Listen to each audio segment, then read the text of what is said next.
ضياء السيد يفجر قنبلة مدوية بشأن مستند الأهلي السري. الخطيب يقلب الطاولة على هؤلاء. السلام عليكم ورحمة الله وبركاته. علق ضياء السيد نجم الكرة المصرية السابق على الأزمة التي شهدتها الساحة الرياضية خلال الفترة الحالية، والتي على رأسها أزمة مباراة القمة بين الأهلي والزمالك وانسحاب الفريق الأحمر خلال المواجهة التي كانت المقرر إقامتها الأسبوع الماضي يوم الثلاثاء.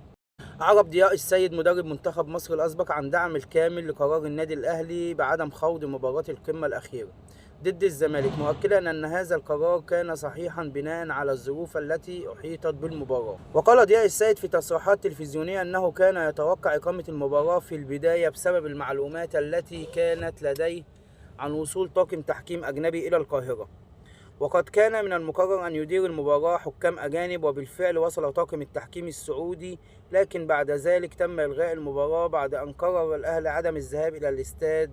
وأوضح ضياء السيد أن الأهلي يمتلك مستندات وخطابات تثبت صحة موقفه، حيث كان من المفترض أن تقام المباراة بحكام أجانب، إلا أن الاتحاد المصري لكرة القدم تراجع عن قراره في اللحظات الأخيرة وأسند المباراة إلى طاقم تحكيم مصري بقيادة محمود بسيوني، ما دفع الأهلي إلى اتخاذ قرار بعدم الحضور.